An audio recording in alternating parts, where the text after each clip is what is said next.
Capital Center. Jimmy Bloomfield and Jonathan Brown with you tonight. It is Heidelberg in town to take on Capital, who didn't play on Saturday due to some COVID protocols in place with the OAC. So they've had a nice layoff since Wednesday. A close loss here. Shot at the end of the game to try to tie it from Laney Murphy didn't go down. And Capital fell in a close contest to Wilmington. Still looking for that first OAC win of the year under head coach Camille McPherson. Jonathan, there has been a change with this light of COVID. Yesterday, the OAC committee met, and they've changed the playoff format retroactively mid-season. You don't see that a lot, but, with COVID, you never know what you're going to have, I guess. And as a result, now every team in the OAC is going to make the tournament. It's just like last year. There will be a seeding formula based on whatever math they run from the OAC. We don't have specifics on that, but it's obviously meant to figure out these best teams if there's unequal amounts of games played between all these teams. So with that said, Capital, a team that was looking up in the standings, is now in a spot where they can kind of just try to get things right. They lost Emma early this season. They now have a bout with COVID. What else can they throw at this team? Under an interim coach, but now it's kind of a reset button. Sorry, Jonathan, go ahead. With this team, I really feel like, this is a real rebuilding, getting to know your team this year. COVID really has a factor playing with that, and, they started off the season a couple wins against out-of-conference teams, and when it comes to in-conference, it's tough knowing that OAC, we're one of the best conferences in the NCAA. It's a tough conference and division. Knowing that we're 0-5, hopefully they can pull off a victory today. So hopefully they can get the ball rolling. But that's good, knowing that the OAC is allowing everybody to go to the playoffs. So everybody has a ticket to the dance. Don't know how long your stay is going to be at the dance, but everybody has a ticket. Absolutely. So now Capital kind of has, I would say, less pressure at this point of the season. You can kind of play with some things now and try to figure out how to get a solid rotation, 5 to 9 players that you feel confident about come tournament time in about a little over 8 weeks from now, or a little under 8 weeks from now. Capital is today without Maddie Duguid, so that sizes up a lot of free minutes for this team. Kaylee Cyphers is going to be inserted into the lineup, but behind her there's obviously going to be some backup minutes at the 5, and there's a lot of opportunity for some new players to step up today. Well, with Maddie Duguid out, that's a hard loss for us for the Comets. She's our leading rebounder on the team, so having her out of the lineup is going to put a lot of pressure on Kaylee Cyphers to come up and show that she can out-reboard and board. She's only averaging about 3.2 per game, but she does most of her damage on the defensive side. So she's able to balance that out and pick up some rebounds on the offensive side. This team might still have an opportunity because they're going to have a lot of second chance opportunity shots, knowing that the rotation is very small with this team due to COVID and everything like that. So Kaylee's got a ball out today. Let's talk about that Wilmington game on Wednesday. Again, a tough loss for Capital. They battled back. They were down by double digits throughout the majority of the game, actually, but it was always kind of like they were hanging around in that game. Made a late push, set up a play for Laney Murphy to have that three-point attempt that hit off the rim. 2 free throws make it a 61-56 final score. But the real takeaway from that game was the rebounding, the offensive rebounding specifically. But Capital was out-rebounded 37-22. They actually shot 44% from the game. Wilmington shot 33%, so even though they were plus 10 in field goal percentage, those offensive rebounds from Wilmington ended up killing Capital, and now they're down Maddie today. How do you fix that rebounding issue in a week against this Heidelberg team now? It's a tough fix, but looking at this team, knowing on what they do, it seems like they start off slow, as they did in the Wilmington game. Started off with just 5 in the first quarter, but they had their largest scoring game in the fourth. So this team has the potential to put in the effort and work when it comes into it. They just start off slow and shaky. So hopefully they can get the ball rolling and get things flowing in the first quarter. We are about to go to our national anthem here, so we'll step away for a minute, have our starting lineups from this game, and some quick thoughts before tip-off. It is Heidelberg and Capital coming your way in a few minutes.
Okay, welcome back into the Capitol Center. Comets playing host to the Heidelberg Student Princes in this one. And both teams looking for a win to start maybe something here in a late season run in the middle of January here. Still plenty of time to make some noise with 5 weeks left in OAC play. We just mentioned all 10 teams will make the tournament, so let's see what both these teams have with kind of some new life here shot into them on January 12th. First for Heidelberg, they'll start 3 freshmen and 2 upperclassmen. It's going to be number 5, a 5'10 freshman forward, Ashley Ballard. Number 11, a 5'6 freshman guard, Alicia Carter. A 5'8 freshman guard, number 14, Haley Rogers. A 5'4 guard, junior Lily Sweeney, number 22. And their leading scorer, number 25, 5'9 forward, Bailey Walter. So again, that's Ballard, Carter, Rogers, Sweeney, and Walter. For Capitol, a similar group, but one noticeable name missing in Maddie Dugood. So in her place is the 6'1 forward out of Cedarville, Ohio, Kaylee Cyphers. Joining her in the front court is 5'9 senior out of Wakeman, Ohio, number 23, Brooke Almert. And at the 3, the 6'0 freshman out of Beaver, PA, Maddie Weiland. And in the backcourt, 5'6 freshman guard out of Marion, Ohio, Nicole Flock. And the 5'8 freshman out of Fredericksburg, Ohio, Lainey Murphy. So between the two teams here, Jonathan, we have 3 freshmen starting on each side. Young teams. It shows you that they're both some young teams, so it's really about competitive spirit when it comes to dealing with these teams. When you know you're young and you don't really have a lot of experience, especially at this level, you're just thrown onto the field. And I know with COVID protocols, there's a lot of rotations, and having to deal with that as a coach, knowing having to switch out your rotations is very difficult. But when you're given the opportunity, you take advantage of it. So we'll see what these freshmen are ready to do today. Yeah, and short rotation for Capitol in their last game against Wilmington. So we'll see if that's still the case here today or if they try to find some magic off the bench here. It looks like Weiland's going to be taking the tip here for Capitol, and it's going to go to Heidelberg. They're wearing their black uniforms, moving from left to right, and Capitol obviously in the home whites from right to left.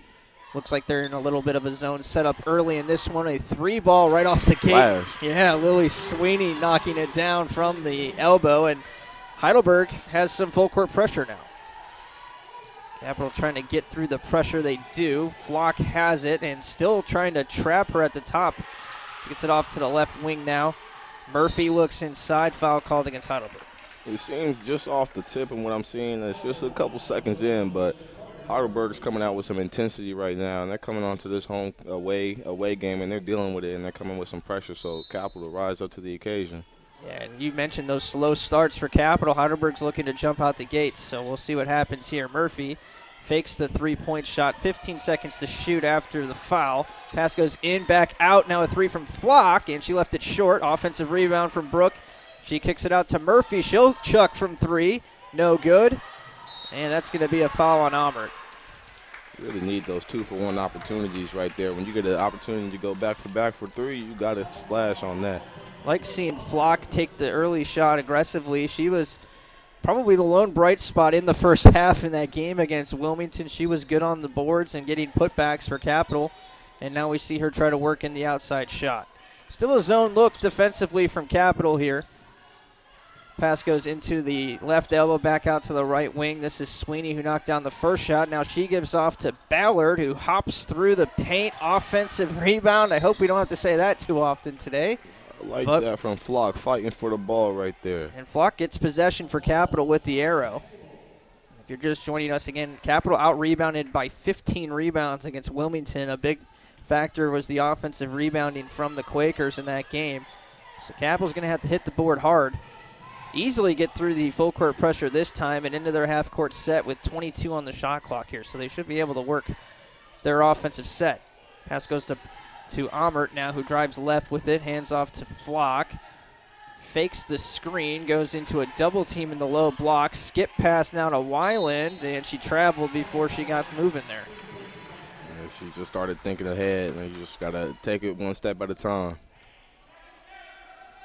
So 2 minutes in, it's still 3-0. Heidelberg on the attack now. And kind of a methodical offensive approach so far. This one's in the low block. There is nothing there. Excellent defense from Almert, but look at what happens there.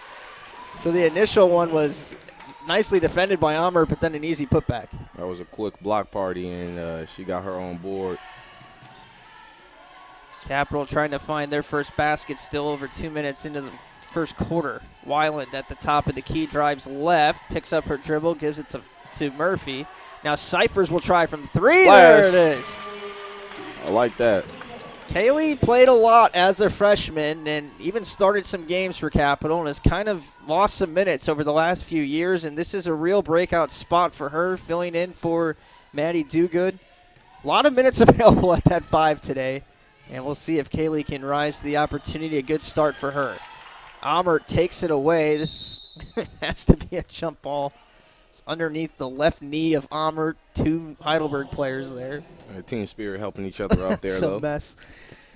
It'll stay with Heidelberg, which kind of benefits Capital here because there's only been 10 seconds left on the shot clock now for the Student Princess to work with.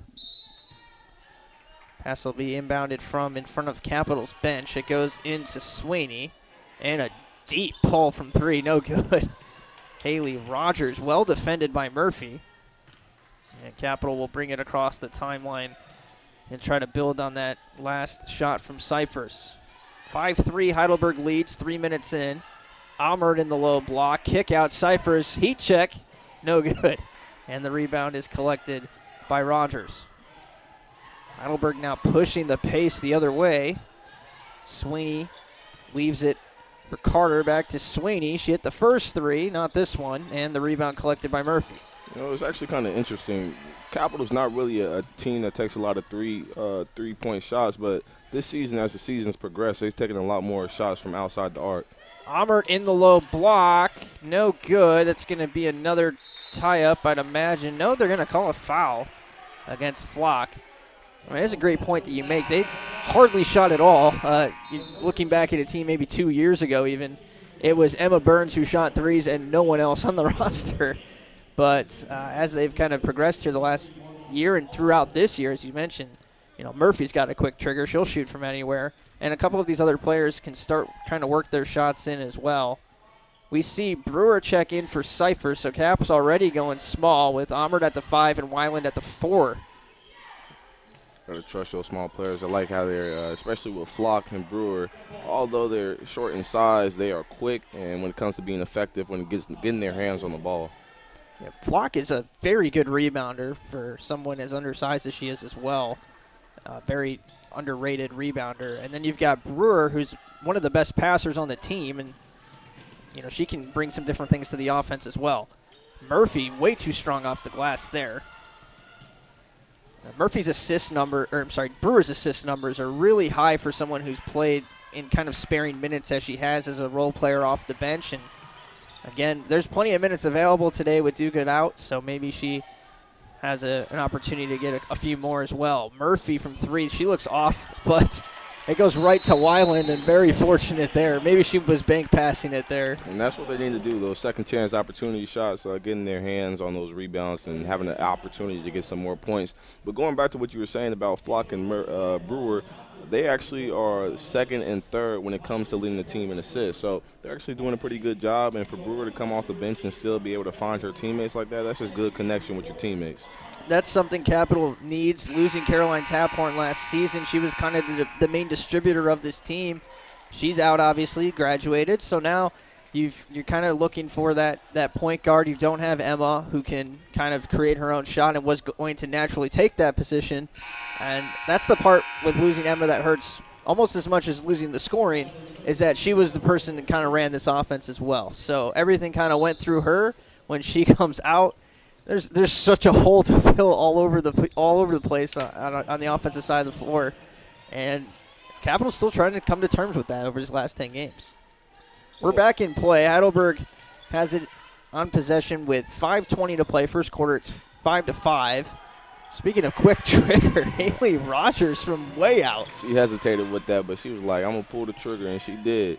She was way out there, and Capital would probably give her that shot if she wants it, and Rogers knocks it down. So Both these teams not really known for their three-point shooting, but we've already seen 3 threes go down in the first 5 minutes. Weiland with a long 2 now. That's off the rim. Rebound. Fumbled, but collected by Sweeney. Heidelberg trying to push the pace again. Another 3 ball. Why not? And it's off the rim and off of Heidelberg. So Cap rebounds. And the Comets will take over. And Kerry Wyman checks in for Capital, replacing Flock. Wyman did not play on Wednesday. And as we mentioned, here's another opportunity for someone off the bench. Like I said, this team is young, so you're seeing a lot of players who haven't touched the floor before in their career. So having their opportunity, we'll see what they make of this opportunity. Wyman is a sophomore guard out of Canal Fulton, Ohio. Brewer dives on the floor for that one for Cap. I thought she signaled timeout, but they call a jump ball. And that's going to go to Heidelberg on a turnover as a result. When you have such a young team, who do you really think takes the leadership role on that team? Well, yeah, I mean, it's obviously Brooke for kind of that front court, but the back court is the issue here with the youth. There's just no one there that really has any experience. It's kind of Demi. She's the junior, but she's never really been in a starting role at her time here, and you look at the starting backcourt, they're all freshmen. So it's hard for Brooke, I would say, to kind of connect to that because she can take kind of the post players under her wing, but she's not been out there as the guard really in the offense. And I think that's a big problem, Jonathan. You mentioned with the trying to find leadership in that backcourt. They've had a lot of problem with turnovers the last few games, and I think that starts with the backcourt. Maybe Brewer can kind of solidify that. Well, I guess it's just going to be their night. Sweeney from 3. That was well defended, too. I mean, sometimes the shot just goes down. And she's filling in the first quarter. She is 2 for 3 to start out the game. How about, I thought Weiland was going to shoot there. She drives in. Now Wyman with the shot and knocked down by Kerry Wyman. So she makes an instant impact, makes her first basket. Nice clutch shot right there. Yeah, just needed a shot there to answer the 3. It's obviously so early in this game, but an 11-7 game. Gabby Ledbetter, by the way, has checked in at center. She's out of New London, Ohio. She kind of had some spurts over the past 2 years. And interesting to note, she does not have the brace on her leg that she normally is wearing. Both her and Duguid were injured early in their Capital careers and trying to get their health back to health. And obviously a few years later now, Ledbetter is out there on the floor and had an opportunity there, didn't get the layup to go, foul called against Capital. And they're going to unload the bench a little bit more. Again, it's going to be now Cyphers and Almert to check back in. Ledbetter and Weiland come off, trying to rotate those minutes at the 4 and 5. Heidelberg is pushing this pace, so the conditioning for Capital, and we mentioned the COVID situation, not playing on Saturday. I mean, you see NBA players take off a few days when they come back from COVID, and maybe conditioning is a problem today as well. You might see kind of a deep bench for Capital. When I tell you it's hard as an athlete coming back from COVID, we have to go through certain protocols to make sure we're clear to officially compete. And it's hard trying to get your rhythm back, trying to feel that same condition because you're sitting at home in isolation. There's not really much you can do to work out. And so with that game off, that kind of maybe threw their rhythm off, but they're staying in this game right now. Nice It's a block party. Yeah. That's a block party right now. Kaylee is playing a very good game early on here. Pass goes inside, back out. How about the 3 on this end? Oh, no good. Block on the offensive glass is going to keep it alive here for Capital. Oh, I got to finish the sequence, Kaylee. Nice shot, though. Good opportunity, but she does get the stop on the defensive end, and we'll see if Capital can get some second chance points here. A couple of subs on the other side. Heidelberg bringing Bailey Walter back in. She replaces Sarah Schutz, which is an amazing basketball name, who had checked in as the backup center. Sarah Schutz, that's dope. I mean, there's endless amounts we can do with that. Capital turns it over. Deep pass hits off of both Cyphers and Walter. It's going to stay with Heidelberg, and Capital will go to the bench again. Lainey Murphy checks back in for Wyman. When you talk about interesting names, the Capital Comets changed their name over this earlier in this fall semester, and the Heidelberg Student Princes. Those are just some interesting names right there. The Student Princes, like Yeah, both the men's and women's team use it. And I can see why you wouldn't go to Student Princesses, but it is weird. I agree. Heidelberg has 5 to shoot. Flock gets a steal, wide open lane, and it goes threw up a prayer, and it was answered. Wow, that almost hit the shot clock, but stayed at the top of the backboard, and Marissa Thomas defending. I don't know how she wasn't called for a foul, but Capital comes away with the 2 points. I think the Heidelberg bench, they were looking at it as if it hit the top of the backboard for out of bounds, but somehow, some way, that ball went in. That was, yeah. You look at the box score, it's going to say layup, but that was anything but guaranteed. Katie Burke checks in now. She's a 5'6" guard, sophomore out of Lancaster, Ohio. Burke has played some minutes last year in kind of a rotational role and shorthanded, kind of like tonight. So she's been in this role before. Free throws from Bailey Walter. She misses the first. This is Heidelberg's leading scorer and kind of their most experienced player. There's no seniors on their roster. Yeah, Walter, she averages about 10.3 per game as she gets her second shot to fall. Knowing that she's the veteran on the team, they're gonna count on her. Capital is 1 for their first 6, by the way, shooting from 3. 28% to start things off, 4 for 14. Heidelberg the same, 4 for 14, but they're 3 for 7 from 3. Rebounding much better today early on, 9 to 8. The numbers there. Capital and Heidelberg each with 3 turnovers, make it 4. As an offensive foul is called against Brooke, and that's a big problem because that's number 2 for Almert.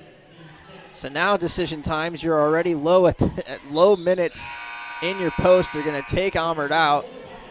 She might sit the whole second quarter, and that's going to put a lot of pressure on Weiland and Ledbetter to fill those minutes. You know, the real problem, you think about with COVID and dealing with these situations, there's a lot for the players. I think they're becoming more accustomed to dealing when it comes to game cancellations and players missing out. But I feel like it's really hard on the coaches trying to figure out what kind of rotations you want to run, knowing when you have certain players out. Yeah, and shot missed here, rebounded by Cyphers. I mean, you have players available, but you don't even know what they're at until they get out there on the floor. And you got a Heidelberg team that I don't know if it's in their game plan because of the COVID to push the pace, but if it's not, I mean, it's a smart strategy. They came out in a full court press, try to get Capital uncomfortable early on. And it's worked to this point. It's kind of been a messy game. That's a travel against Burke. Kind of been a messy start, and like you said, that's kind of been the trend this year. Yeah, the trend for the Comets is they tend to start off slow, but they normally pick it up progressively as the game goes on. But if they were able just to come with that intensity to start the game off, this season would have been a whole different turnaround. Both teams, Heidelberg, they're sitting at 3-2, with the Comets sitting at 2-10 on the season. So it seems as an even matchup as possible right now. So we'll see how it swings at the end. It's been close. We haven't had more than a 3-point lead on either side. Heidelberg, by the way, not doing well shooting as well. Their last 7, they're 1 for their last 7. Foul called against Flock. That's her second. This is not the day for foul trouble, ladies. So Nicole's going to have to come out. That'll bring Brewer right back into the action. Brewer also has 2 fouls worth note as she checks in. So, she's in serious trouble too. I don't know if that would have been the first name to pull off the bench there, but someone's got to play. And you cannot go into foul trouble as that bench does not look full. No. We see 4 jerseys on the bench. Everyone's played that's available tonight has played. So that kind of tells you the story. Lots of players down there in street clothes. Full court pressure here. It goes out of bounds. Yeah, it seems like the Princes, they're trying to generate some pressure here early in the beginning with this full court press.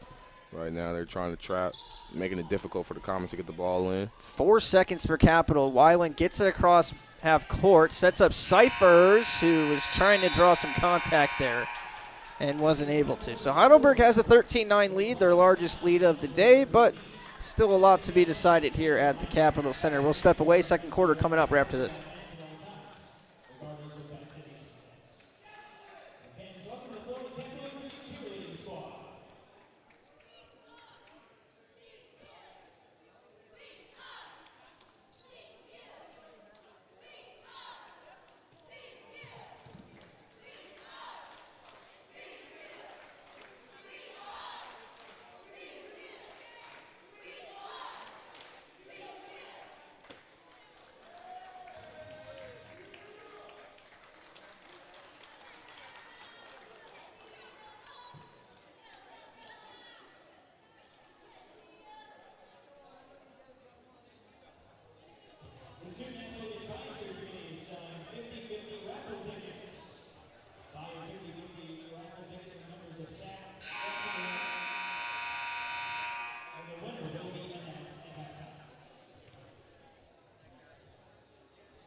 And welcome back to the Capitol Center. 13-9.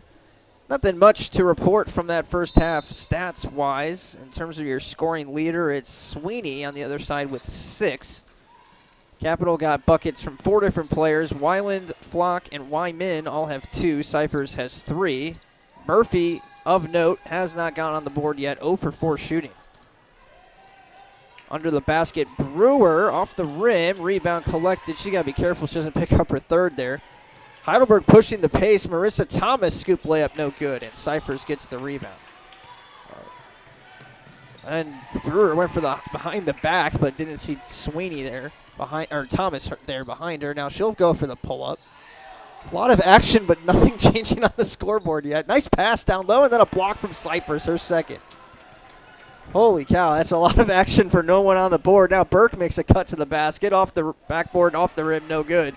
My eyes are trying to adjust to see what I'm watching right here. It has gotten a little bit sloppy both ways. We like the up-tempo, but got to see someone make a basket here. 1 minute's gone by. I think we've seen 4 shots already. Couple of turnovers, and still a 13-9 basketball game, and Heidelberg slows it down. Burke remains in for Capitol, so it's Burke, Brewer, Murphy, Wyland, and Cyphers, who is unable to get that rebound. So those are the 5 for Capitol starting things off here with the foul trouble situation as we've had. On the other side, it's Rogers, Sweeney, Walter, Ballard, and then Thomas is in there for Carter. Otherwise, it's their starting 5. Here's a 3-ball short. That was Sweeney again. Sorry, that was Rogers on that 3-point attempt. Murphy got away with the carry, but turned it over anyway. Slow it down. That's what I'm saying. Both teams need to just slow it down. Fundamentals. I think Cap's trying to match that energy from Heidelberg that they've come out with. There's Lily Sweeney again. The other junior, 9 points early on for Heidelberg. Timeout called by Capitals. They'll try to regroup here over the 2-minute break. With 2 minutes into the quarter, we'll take a break. We'll be right back.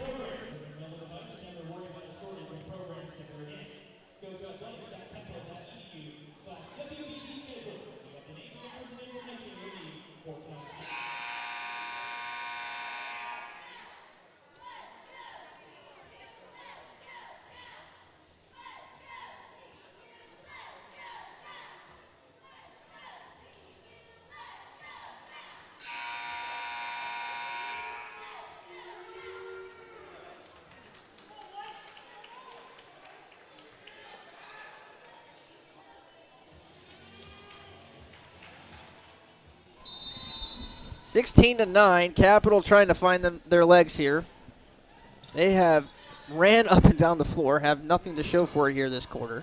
It looks like the Princess is not holding up. They are going to continue with this full court pressure going on here to start the second quarter. Capitol has gone back to their starting 5 with Brewer actually inserted in the spot of Cyphers. So Almert's playing with the 2 fouls. And this is always an interesting strategy. Do you leave your players in foul trouble? Do you take them out early? At the same point, it's 16-9, and Almert has to have a game to come back into. As a coach looking at your bench options right now, you're sticking with what you got, and you're going to rock and roll with what you have. And they only, like as you said, they only have 4 players dressed on the bench. So, I mean, even if they're in foul trouble, you kind of have to go out there and play because you only have so many options. Almert splits a pair at the line. Last time I checked, Colin Sexton is not out there. You remember that Alabama game? Yeah.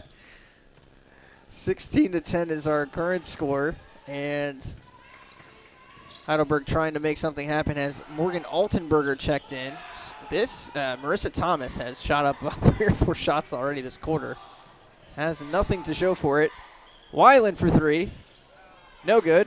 Nice tap out by Murphy. It goes right to Brewer. Brewer resetting. That looked like a failed alley-oop almost. Brooke jumped way early on that. Looks like she was trying to connect there with Brooke Almert, but the connection had failed. So Capitol has their sets of twins with Maddie and Kenzie Weiland. Kenzie's out today, by the way. On the other side, Heidelberg just brought in their wonder twin power, Annika Sweeney. She checks in. And the twin sister of Lily, who's knocked down a few threes and maybe trying to get some magic with Annika as well. Turnover for tapped out of bounds there by Capital, so we'll stay with the Student Princes. One more sub coming up. This is Sarah Schutz again. Get your puns ready. Like, you're just born to play basketball with that name. Oh, pass goes into Sweeney, and almost it does go out of bounds. Okay, so Capital gets a gift there. No, I'm not going to let both teams' record reflect on how they should play, but their record right now is showing on how they are playing right now to start off the second quarter. Just a little slow on both ends. The tempo is fast, but fundamentally both teams just they need to get in the rhythm. Yeah, and I mean, just a play like that, very simple play. You just give up possession. Capital didn't do anything to force that turnover, and those are the mistakes you look to avoid. Weiland somehow kept possession there, throws it into a crowd, and I've been having to check the possession arrow too many times here this half. It's going to go to Heidelberg again. Like I said, Heidelberg's intensity since the first quarter has not changed. They're not changing that on that side of the defensive end, and that's benefactory to them in this game so far. So hopefully they can keep that up, applying pressure. See as they slow down on offense. They've for a team that's been playing full court pressure and pushing the tempo, they've also slowed it down quite a bit from time to time. And Weiland's called for the foul. We got a Weiland and a Wyman tonight, so you're going to hear that mix up quite a bit.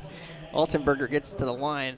That was good defense from Weiland, but Altenberger, even though she was on the left side there, went to her right hand and kind of caught Weiland in an awkward position. First free throw, no good. Looks like Ledbetter's going to check in for Capital again. A good basketball player is always going to try to find their way, knows how to find their way to get to the free throw line. She knocks down she missed the second one there. I thought I saw it go in. I guess I need to get my prescription checked. It is 16-10 still. There's been a lot of action this quarter for virtually no points. Another turnover. Another turnover. Here's Sweeney, and that's got to be a charge. Yep. Straight. This is not football. Yeah, that was no control there. And Heidelberg assistant coaching over here trying to state that Brewer was in the restricted area there, but I don't think so. You can clearly see she slowed down and just put a nice little low shoulder into it. Oh, they picked the pocket of Flock, though, and get an easy basket anyway. Sometimes you get those easy baskets when you play this kind of a defense. And Cap trying to throw it away again. Brewer has numbers the other way. Flock back into the game. Three players on the floor have 2 fouls for Capital. One of them was Brewer, by the way, who almost picked up her third there on that 50-50 call. Another high arcing layup. No good. Almert, excellent box out. And, hey, they slowed it down. Look at that. Look at that. Brewer and Flock getting into the sets here for Capital. They've got to get Murphy going. She's their best scorer. Almert's going to try a 3. No good. Ledbetter kept it alive and then knocked it out of bounds. Did they call her for a foul? Yeah, they did call her for the foul. Over the back. So Gabby picks up her first. We might have to suit up and get down there by the end of this game. We're gonna I don't know about that. maybe get some rapid tests in the locker room, see if we can get some negative tests at halftime. I don't know about that. I got to meet this weekend. 18-10, Almert with the steal. 2-on-1 the other way. Brooke leaves it for Brewer. Brewer's layup, she's fouled. Well, not pretty, but they'll get to the line. 2 shots, opportunity. Capital shooting just 20% right now. 1 of 10 from 3. And on the other side, it is not much better. 6 of 24, but 4 of the 6 have been 3-pointers. Well, we've already hit double-digit turnovers, and we're not even through the first half yet. So these are some costly turnovers. They're basic, easy things that they can fix coming into the second half. Cap is -5 in the turnover department, 11-6. Brewer knocks down the first. She is a good free throw shooter. 18-11, and she knocks down the second as well. In the season, she's shooting about 43% from the line. Yeah, she's better than that, I tell you. 43. We can go down there and shoot 43, I think. On the left wing to the top of the key now is Sarah Schutz. She's not shooting. Power dribble. Ledbetter goes for the steal. Now there's the shoot. You spoke too soon. Sarah misses the shot. I'm having too much fun with that, and Ledbetter passes it off to Murphy now. And as bad as Capital's been at taking care of the basketball, an easy layup here for Ledbetter. It's a 4-point game. See, that's the ball. That's good ball court vision right there by Brewer. That's the reason why she's leading the team, and in the top 3 for assists with the team. Being able to see her I believe that was Gabby Ledbetter down below, and getting it over the Heidelberg's hands, being able to get it to your player, that was a great pass right there. Yeah, her assist rate is up there. Again, the minutes are not there for Demi in comparison to some of the other players on the team, but she is their best passer, best distributor. She's getting the minutes today. And again, this is an exhausted Capital team with 9 players active. They've all seen the floor already, and it's only been 15 minutes and some change of game time. But their defense has kept them in this game. It's the same story from Wednesday last week against Wilmington. The offense struggling from time to time, but this defense is so good if they can just kind of weather the storm offensively and then find some easy baskets like they did that last going back to that Wilmington game, in the second quarter, that's when they kind of turned up the intensity. So although they have started off slow, and some costly, easy turnovers that we know they can fix, if they find their rhythm, and there's 4 minutes left in this second quarter, so they can find their rhythm to end this half off strong, I think they'll be fine going into the second half. 18-14 our score. Again, both teams struggling from the field, both teams shooting under 25%. Capital was 1 for 10 from 3, 1 for their last 7 from field, so they were 0 for 6 before that bucket from Ledbetter. And on the other side, 1 for their last 4 shooting. They haven't scored in a minute and a half. And Capital all of a sudden is leading the rebounding battle now, 17-14. Still -5 in turnovers. And Heidelberg, part of the reason they might be struggling, they've gotten 1 point from their bench. 1 point out of 18 points from their bench in this game. And it's been the Lily Sweeney show for them offensively, so Capital can try to key on her potentially. Well, I do like how Heidelberg, they're able to move the ball around. So they're collectively trying to find shots as a team, but Sweeney splashing. They got to get some pressure on her. Just said you can focus all your attention on her. And that was a really open look for someone who's knocked down a couple of threes already in this game.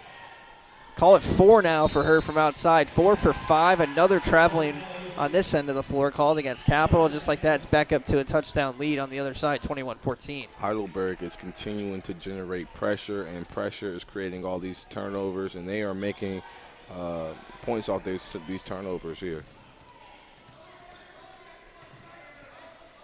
Sweeney will bring it across the timeline. Capital has switched to a man-to-man look.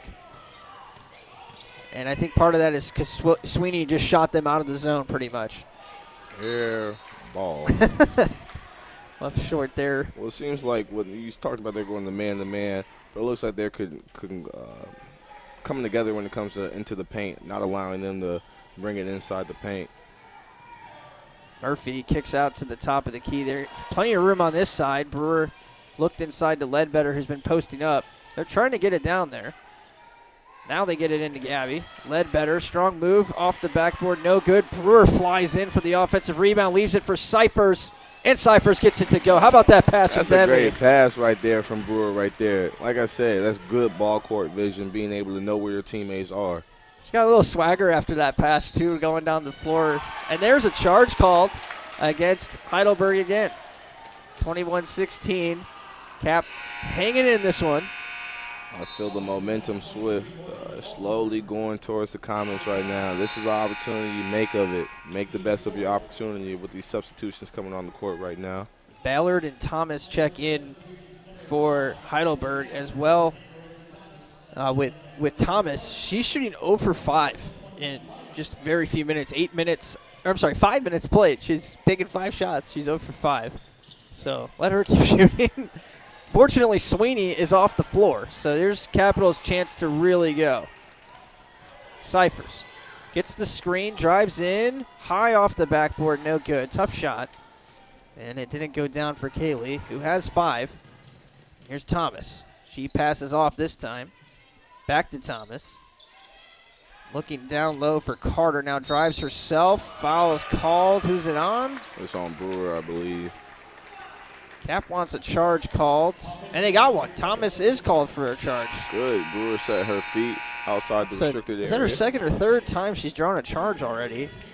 Second time. one for her. That's the kind of players that's hard to find when you're putting your body on the line. With being 2 physical fouls, like too. That. With 2 fouls. I mean, she can pick up her third and be done for, a substantial amount of time sitting on the bench. And smart enough to draw the right contact. No look pass to Weiland. Now kick out Murphy. Come on, there it is. Splash.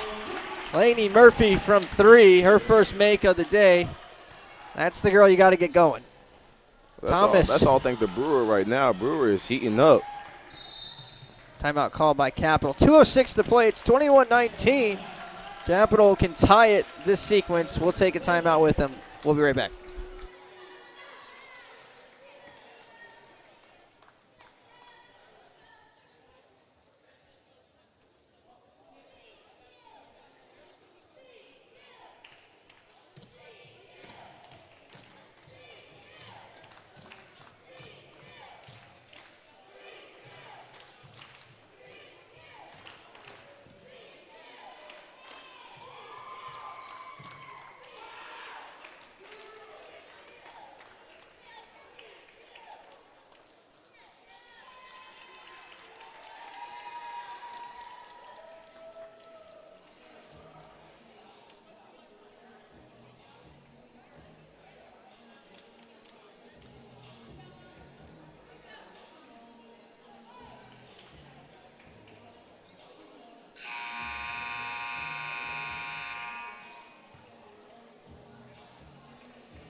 We are back at the Capitol Center. 2 minutes until halftime. Reminder, we will come alive about 5 minutes left in the halftime break. Run through some statistics from the first half. 21-19. Murphy for the lead. There it is. Splash. Murphy back-to-back triples. Capitals in front for the first time tonight. Like I said, they're finding their rhythm now as the quarter is dwindling down, but hey, good to find your rhythm. No Sweeney still out there for Heidelberg, who is usually not a huge deal that she's not been out there, but she has 12 of Heidelberg's 21 points, so her presence not being out there. This team has made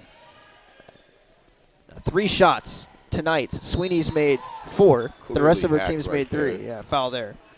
So Heidelberg has found nothing on offense outside of the 12 from Sweeney, who's knocked down 4 threes. The rest of the team shooting 1 of 7 from 3 and 3 of 22 from the field in the first half. Well, the coach for the Heidelberg, Coach Rachel Feary, she's giving her star player right now just a little minute to catch her breath as they dwindle down into the second half. Walter knocks down both. Go ahead. Gets the second one to fall right there. Hey, it's still a close game. I like this second quarter, especially from the Comets. And both teams started off slow, and it looks like the Comets are taking advantage of it. But the Heidelberg is continuing with this full-court press. The good news for Capital, with all the players in foul trouble, they've stayed alive from it. A shot from Ledbetter, no good. But Brewer just picked up her third. Flock and Almert still have 2. So they've kind of withstood the foul trouble situation. That's kind of an iffy foul there as we're talking about it. And that'll be Weiland's second. Speaking of Weiling, here comes Wai Ming, Carrie Wai Ming. Here we go again. Carrie knocked down a shot, her first sequence out here. And with 1:08 to play, they'll pull Ledbetter out there. You still have several players with multiple fouls. Weiland and Flock each have 2 out there on the floor, so you hope they don't pick up a cheap one here in the last minute. Thomas is on the board. She's knocked down the free throw. She's 0 for 6 with a turnover in 7 minutes played. Speaking of turnovers, Flock almost threw it away again. Can't have that. You can't. That first pass has got to be a good one. You can't put yourself in the corner, and you've got to have solid pass to start off this break. The thing with running a full court pressure, there's going to be slim opening windows for you to find the ball to your teammates. It's about, can you see that? That's good ball court vision, though. Flock on the outside with the fake to her left. Now passes off. Weiland Wyman knocks it down. That's a sweet little stroke there from Carey. 25-24 was a long 2 there from Wyman. 4 points for Wyman so far, and she is hitting 100% so far. 2 for 2 to see if she can get a couple more opportunities in the second half. See, when games like this, due to COVID, when you have the opportunity, your name is called up, you take advantage of it. Walter didn't think she got it there. Crashed the boards hard after that shot, but it went down. 27-24. Flock breaks the pressure. I thought the heat check was coming. Almost. 12 on the shot clock, or on the game clock here. Shot clock's turned off, so probably wise to not pull that trigger there. Now Wyman has it. Top of the key, kick out Cyphers for the tie. Left it short. And rebound Heidelberg. 27-24, your halftime score. The Student Princes, a nice little run there to get their lead back at the end of the half. But we've got a lot of ball game left. 20 minutes to decide it. We'll take a quick timeout, 10 minutes, and we will come back with some stats from the first half here from Capitol Center.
Yeah, welcome back into the Capitol Center. 27-24. It is a Heidelberg Student Prince's lead. They led for most of the half. In fact, I think I have a way to check the exact number. And they led for 94% of the first half, 18 minutes and 59 seconds. Capitol led for 31 seconds. And then Heidelberg got their lead right back at the end of the second half. Leading scorers for Heidelberg, they've only had 4 scorers. It's Sweeney with 12, Walter with 7, Rogers with 5, and Thomas off the bench with 3 from the free throw line. For Capitol, the scoring has been very spread out. 6 from Murphy on back-to-back sequences, 5 from Cyphers, 2 from Weiland, Brewer, Ledbetter, and Flock, 4 from Wyman, and 1 from Almert. Almert leading the way with 5 rebounds. She also has 2 steals and a block as she continues to fill up the stat sheet. She's done all of that, by the way, in just 9 minutes. Murphy had played 19 minutes. She was pretty much just thrown out there and fortunately stayed out of foul trouble. She didn't pick one up. Capitol has 3 players with 2 fouls, Flock, Almert, and Weiland, all starters. Brewer off the bench played 14 minutes. She has 3 fouls. On the other side, it is not really much to speak of in the foul department. They have a couple players with 1 player with 2 and 5 players with 1. And in terms of rebounding, Ballard's been the one that's kind of stuck out there, 7 rebounds for her. What were you going to say there, Jonathan? As we go into the second half, knowing that the Comets, they're actually shooting pretty well. They lead the Student Princes with over shooting 31%, so they're leading both teams here, but they're getting outdone when it comes to behind the arc. And shout out to Sweeney, Lily Sweeney, for the Student Princes, as they are shooting 41% from behind the arc. Both teams are doing a great job of getting to the line, but the Princesses have getting to the line more consecutive times, but they're not capitalizing on those opportunities as they are gone 6 from 10 from the line, shooting 60% compared to our 3 or 4. Like you said, rebounding. Rebounding is a tight situation. Both teams close here. Capitol with the +2 with 19 to 17. Both teams are doing most of their heavy damage on the defensive end. You know, a team that's going to shoot a lot of threes. You have some that's short, some that's a little too much. And on our side, I can't even explain it. Just some shots that should have gone in, just haven't been falling our way. And you talked about lead changes. There's only been 2 lead changes in this game so far, so it's a close game. I expect this to come down to the wire. Although the Student Princesses, they had a large lead. Their largest lead of the game is 8. So hopefully they can try to rebuild on that. But our largest lead has been 1. So if we can add a couple more to that in the second half, that would be great. Kind of some miscellaneous things. Heidelberg has 8 steals compared to Capitol's 4, so they're doing a better job forcing the turnovers as well. Points in the paint, 6-4 in favor of Capitol, and points off turnovers, pretty even as well. 8 for Heidelberg, 7 for Capitol. So for Capitol, keys to the second half, I think it's pretty simple on both ends of the floor. 1, the offensive end, just kind of get some of these players going, get Murphy going, especially. And then 2, how do you stop Sweeney on the other side here? She knocked down 4 threes, and she's kind of having the game of her life early in the first half. How do you kind of knock her off of her rhythm? Well, they finish off with 12 turnovers in the first half, so they can limit these turnovers here. In the second half, I think will be great. As we start the game off, Weiland to Murphy. Yeah, across the timeline for Flock, who's been trying to run some point here, as they try to get Murphy involved off the ball. Here she is for 3. All right. And that's how you get the game started. Splash with Murphy. Murphy's got 3 triples now, up to 9 points. See, that generating all that full court pressure, maybe that have tired out the Heidelberg. So, Capitol, you got a nice little rest, halftime, bring the energy. Walter comes right back, and she might be the one to keep an eye on here. She is their leading scorer, averages 10 a game, as you mentioned. She's starting to kind of get going here. 7 points for her now, and kind of more of a consistent scorer. Murphy, again. Back. Just like the last time she knocked in back-to-back 3s, she does it again here. She's got 12 now. I don't know about you, Jimmy, but it's getting hot in here. Yeah, Murphy's got to be the one that carries this offense. It's a lot of pressure for her as a freshman, but she is the best shooter on this team. Unfortunately, she doesn't have her doesn't have Emma down there too. Those two shooting the ball this year could have been fun having that backcourt. As you mentioned, this is a team that doesn't really shoot threes either traditionally, but with Murphy and Burns, it could have been something really fun to watch. So Murphy's kind of a one-man show, knocking down 4 in this one, and Walter gets right back to the line. You know, you talk about tradition. That's just how the way the game is changing. I don't know. Shout out to Steph Curry with that. You see a lot of players wanting to take more shots from behind the arc. Not everybody can shoot like Steph, but trying to add that game to your arsenal is crucial in this new generation of basketball.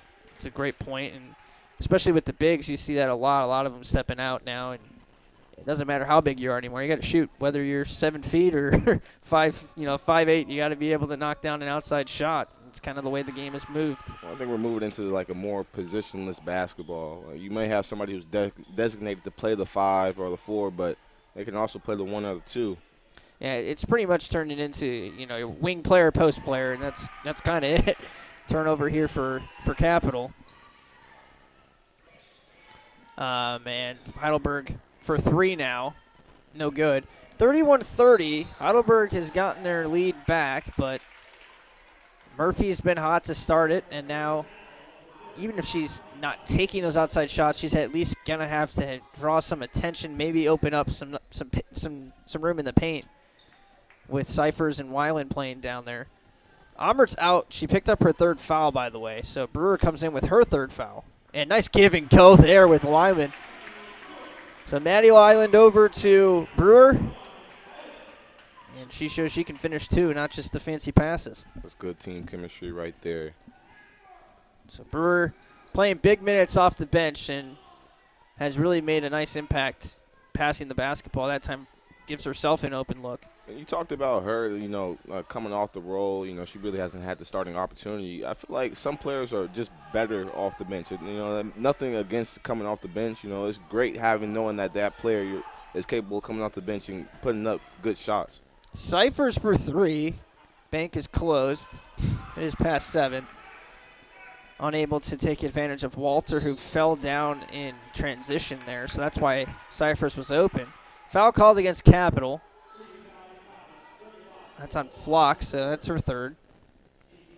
Sweeney able to generate the foul right there going to the line. This is actually her first shots from the free throw line tonight. Gets the first one to fall. Lucky roll in. You talked about how Walter is a leading scorer on this team. She's got 11. Sweeney's got 13 now. Make that 14. So this little dynamic duo right now. They need something else to step up here. Capital has not had much offense, but they've at least had everybody kind of contributing in. Whereas, like you said, for Heidelberg, it's pretty much just 2 people.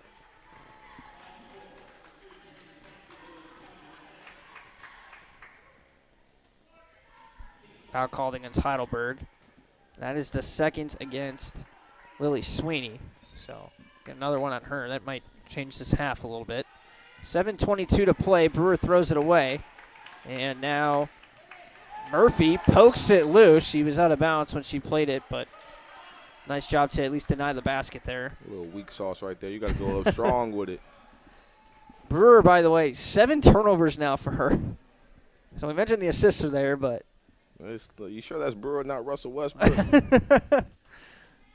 The comparison is fair today. The officials talking. Oh, yeah, there shouldn't be a reset. They're talking about the shot clock for sure here. The shot clock's been reset to 30 seconds, and there was not a change in possession. Her foot was out of bounds. So the shot clock should be down at least 10 seconds or so. See if that's what they do. Well, they're just going to leave it at 30, I guess. And now the other official wants in on the conversation. I mean, to be fair, it's not that big of a deal. 30 seconds on the shot clock versus 20, but, there was not a change of possession. It's not that gigantic of a call that I think we need to stop the game. And we're going to put 4 seconds off of the shot clock. So that's really going to... Oh, man. Just play the game at this point. I mean, they got it right. So ultimately that's what you want, right? But kind of an international pause and it's thrown away right away. So that convention was worth it. Brewer passing off. Murphy, power dribble. She tried to go up strong for you, and it doesn't go in. It's not unable to fall right there. Brewer is hitting on some great passes right there. Yeah, I mean, there's an assist that's left out there. Doesn't help her the assist-to-turnover ratio. I think Cypher's got a piece of that shot from Walter. if not way offline anyway. 6:45 to play, third quarter. Capital trying to get the lead back. Murphy called for the charge.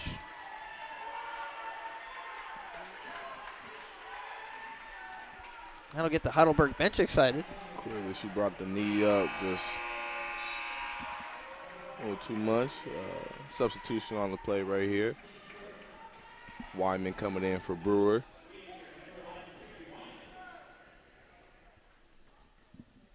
Seems like Capital is starting this. Oh no, they're sticking with man. A full court press though, man. Yeah, I don't know if they were just trying to get some pressure on the inbound there, but 1-4 high look from Heidelberg and a nice cut to the basket by Sweeney. Old school offense right there. Yeah. Easy basket. It's really a good, that 1-4 high. You usually like to see shooters coming off of picks, setting yourself up. And when Sweeney cuts to the basket like that, a lot of times she's going to come out and pop up for a three. So Cap kind of just let her go and an easy layup. Flock is hurt, and I think she just picked up a foul also there. I think she had her breath knocked out of her. Foul is actually on Heidelberg, excuse me. So fortunately not her fourth foul, but now you have a player down to injury, but she appears to be okay, not even really speaking with the trainer staff. Like you said, I think she just needs to catch her breath here. Brooke Almert's back in, and if there was ever a game for her to make an impact on it, it's right now. She's only played 10 minutes of this game, and if you told me she'd only have 10 minutes played, 24 minutes into the game, I would not expect the score to be 35-32.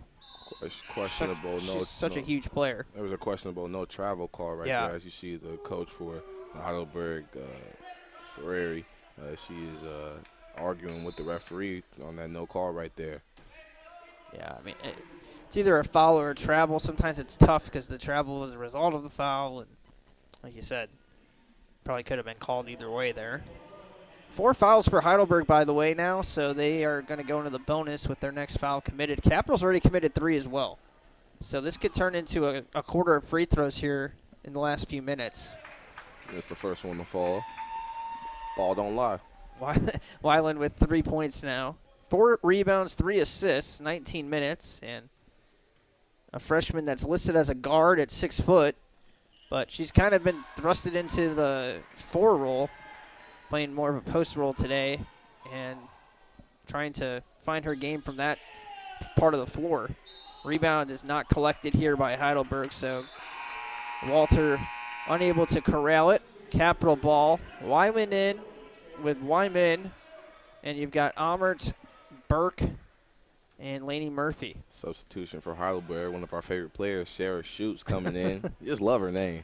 It is a great name, and she did give us a shot last time as well. Wyman goes into a double team here, jump ball, and that's going to turn into Heidelberg's ball. Wyman upset, wanting someone to cut to her there. She just walked into that trap right there. Yeah, you do need a lot of movement when you're breaking the press. You got to have people come into the basketball. It's always tougher to make that pass when they're moving away from you. And Wyman didn't really have a whole lot of help. Like you said, dribbled right into a double team, and the tie-up is a result. Drive here. Probably could have been called a foul. Almert runs it down and gets the rebound. Burke has it now for Cap. Long pass up floor. Wyman uses the big wingspan and then throws it away. Luckily, it'll stay with Capital. That was good ball court vision. You saw what she was looking for, but Heidelberg read it and was able to make a quick stop on there right there. Yeah. That was, I think, a little late on the pass from Wyland, but right idea. And excellent defense from Haley Rogers coming back to the basketball to make the play there. Pass goes into the top of the key from Burke. Now to Almert. She fakes a 3. Murphy's open. We'll take that one instead. No good from 3. Almert offensive rebound. Met by Sarah Schutz. Sarah fouls this time. Oh, man. I know you love her name, man.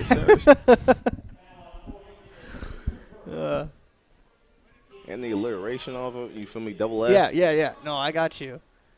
Free throws from Almert. It's good. I mention this every time Brooke's at the line, but she really struggled at the line as a freshman, and she has really worked on this part of her game.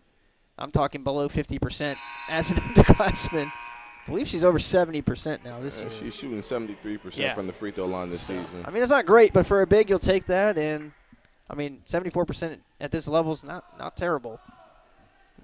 A part of the game she's definitely worked on. So always credit to her when she's at the line. 35-35, 5 minutes to play in the third quarter. Neither team really pulling away still. Burke on the defensive end gets to that basketball. And now it's handed off to Murphy. Murphy with 12, 4 for 8 from 3. And they've come in pairs both times. Burke inside. Almert. This is where you need to go, and Almert unable to make the shot. Unable to connect right there. It was good ball movement on the offensive side. You got to feed the post here. Try to get those easy buckets. Kick out. Heidelberg, nice pass to Shoots down low. Sarah shoots. Sarah scores. It's too easy. She shoots. She scores. 37-35. Heidelberg back in front. That is one way to break a press, I guess. Burke rises up. Where's this going to go? Stays with Capital. Subs from both teams. Probably needed at this point. Flock's back in, so that's good news. And Brewer checks in as well. Murphy and Burke come off. Marissa Thomas checks in for Heidelberg. There was a lot of congestion in that the paint right there, so hopefully they can try to find that the rhythm that they need to get shots down low. Even breaking that press, there's a lot of just kind of congestion around the basketball, like you said there. Want to space the floor. Flock fakes the long shot. 10 to shoot. Nice backdoor cut by Brewer. Ball got there late. She's able to get it up and in, and the foul. And one. There's going up strong right there from Demi. You like that right there. I think Heidelberg was looking for a jump call, and Brewer continued to fight for the ball.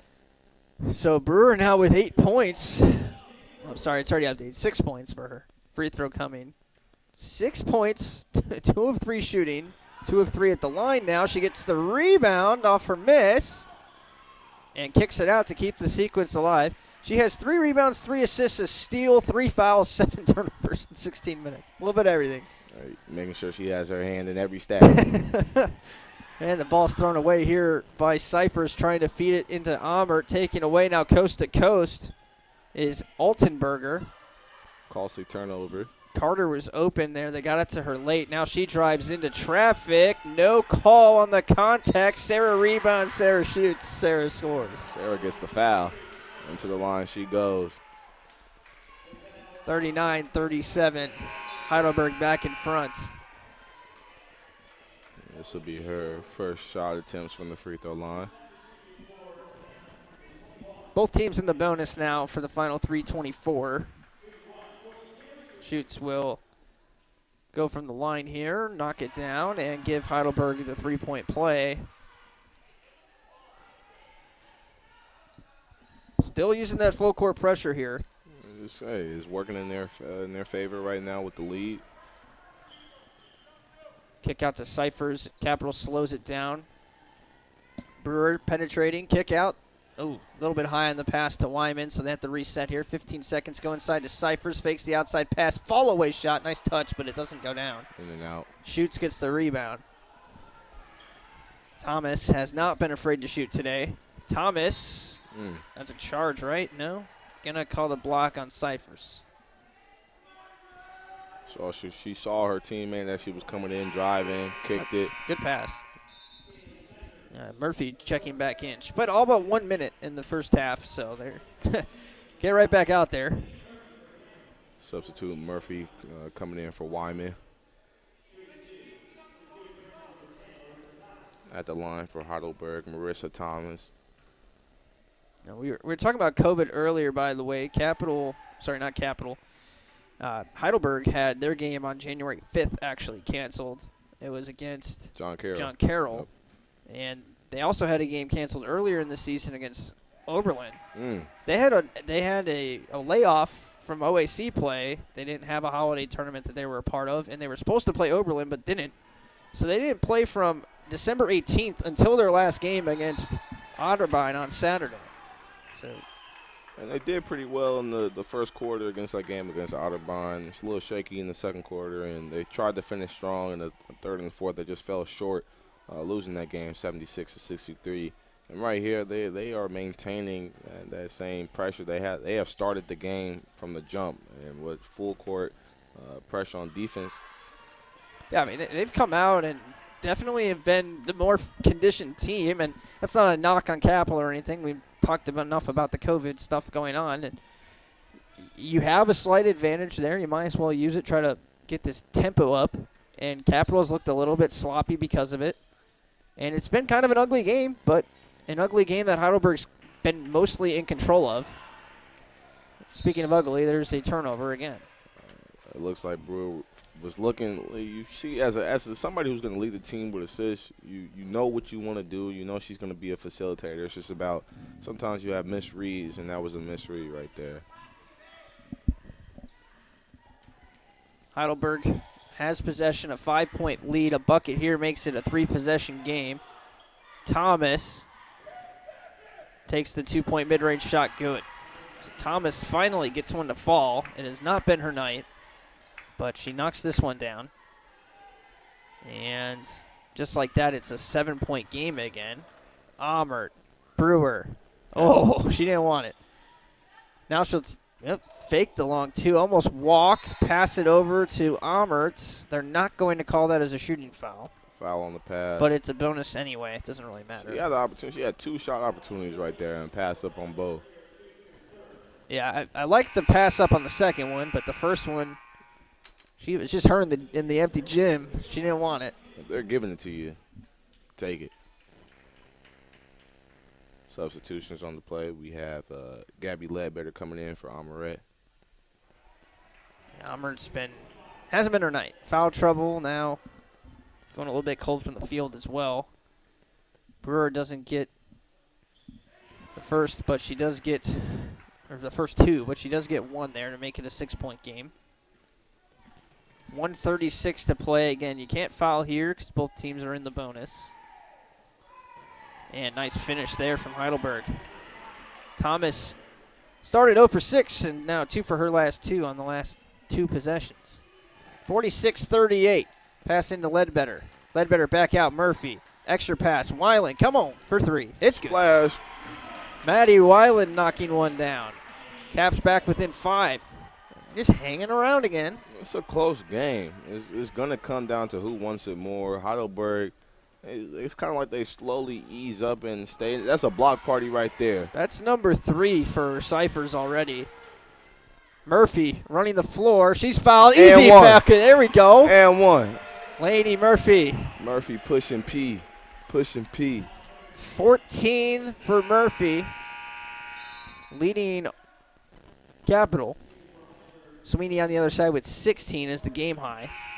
And Sweeney comes out of the game now. Burke checks in for Cyphers. 52 seconds. It was an 8-point game a moment ago, and now it's 46-43 with Murphy at the line to complete the 3-point play. And she does. Ball don't lie. Go ahead. Credit to Laney, too. She's played 27 minutes of 29 possible minutes so far in this game. Murphy leading the team with 14 points so far.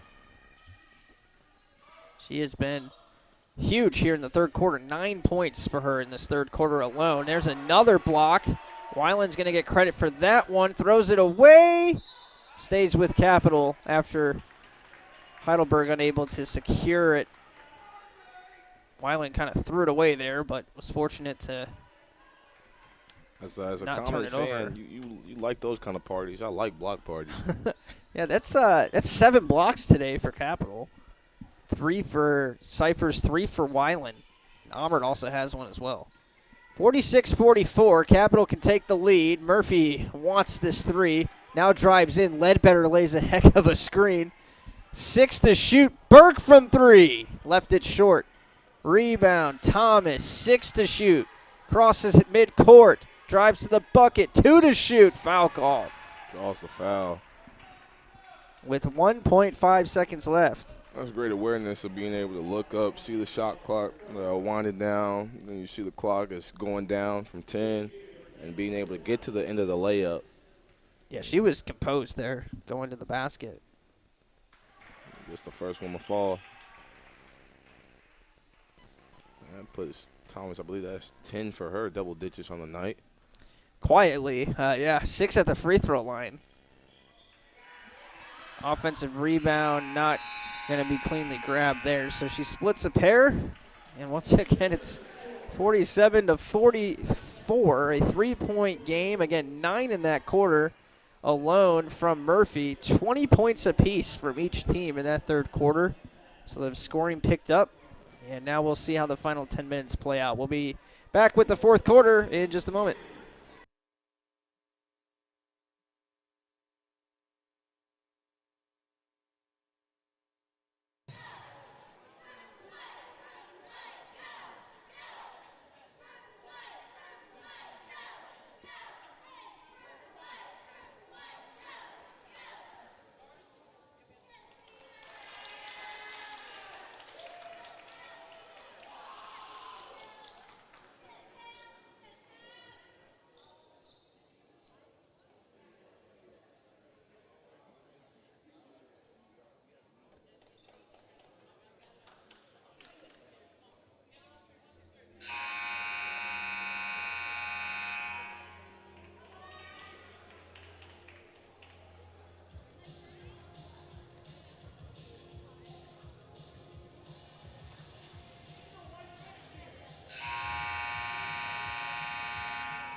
All right, welcome back.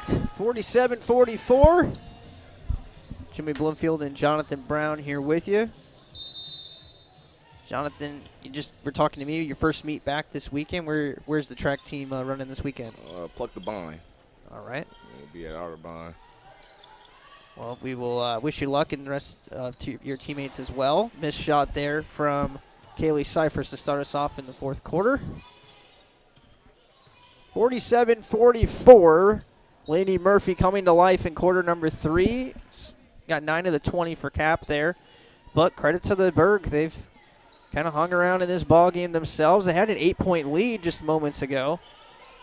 Nice rebound from Almert. Brewer with the long lead pass. A little too much to Murphy. But Murphy's able to run it down. Cyphers now with Almert trailing her. Kick out. Weiland's open for 3. Yes. Splash. Maddie Weiland knocking it down from outside. That is her second hit. 2 for 3 from her. And really, again, she's kind of been thrown into a tough spot playing more of a 4 today with the injury situation and the COVID situation. And look at this, another steal from her as well, right on cue. 2-on-1 right here. Almert, nice pass. Brewer goes to the strong side, no good. Murphy on the weak side. We got a jump ball or a foul. They're going to call a foul on Murphy.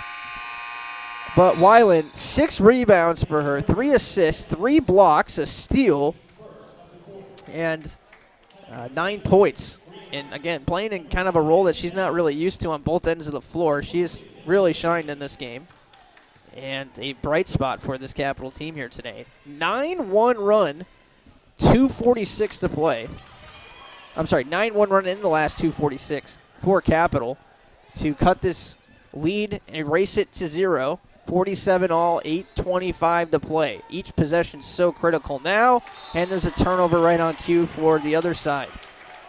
Capital's -7 still in turnovers, even with that last one, but you're in a tie game with 8 minutes left, so the rest of the game really doesn't matter to this point. Take care of the basketball here. And once again, they're shooting the ball fine. 35%, 7 of 20 from 3. They've shot well the last 2 nights here in the Capitol Center, last Wednesday and today. Today it's the turnovers. Last week it was the offensive rebounding that killed them. Cyphers drives in. Thomas pokes it out of bounds. That should stay here. No, it's not going to. I thought that was off of Heidelberg.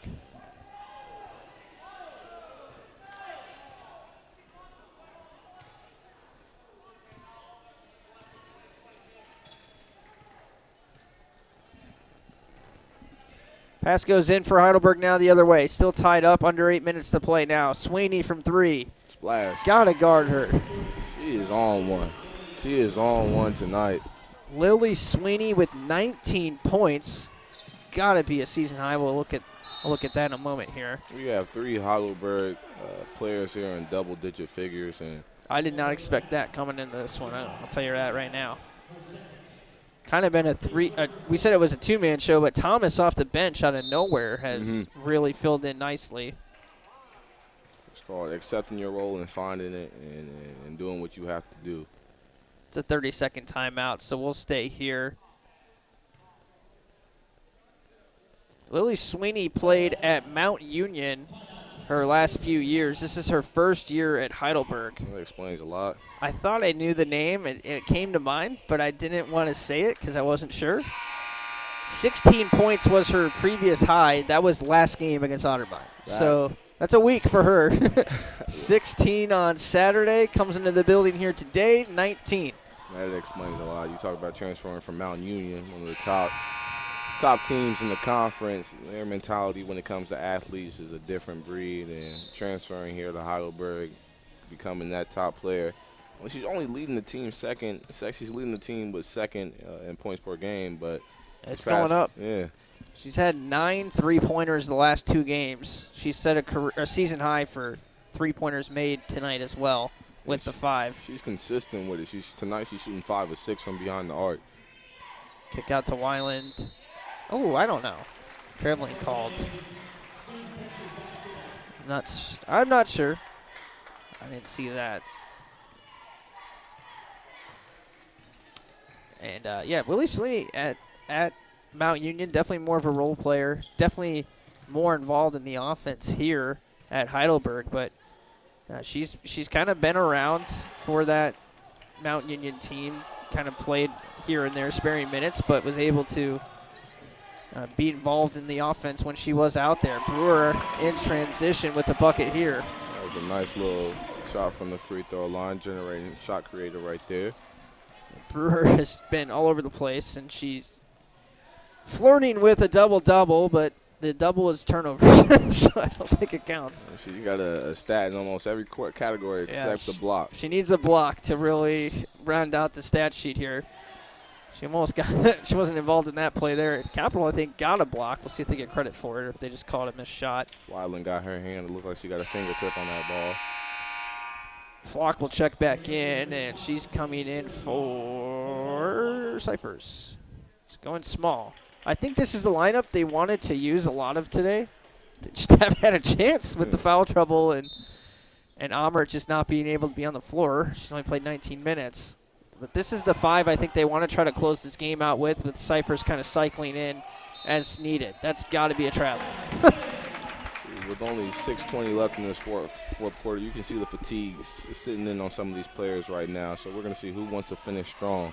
Yeah, the rotation for Capital on Wednesday night last week, it shortened. It condensed for the third and fourth quarter. Weiland deep shot, no good.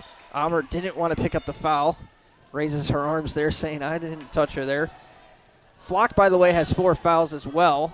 She's only been able to play 19 minutes herself. So you got 2 starters under 20 minutes right now.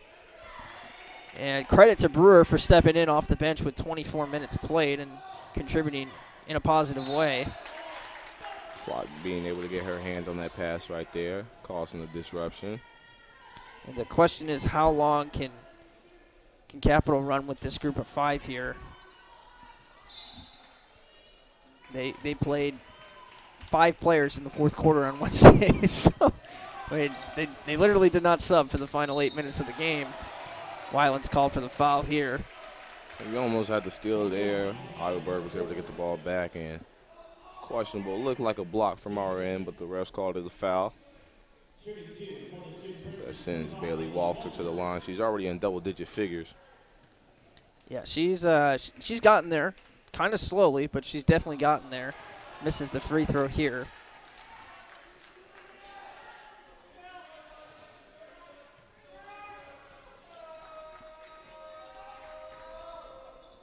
Second free throw goes, 51-49.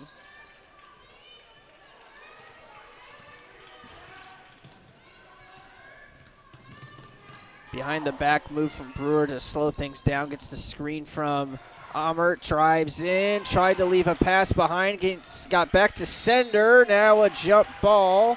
Are they going to call a foul? That's big.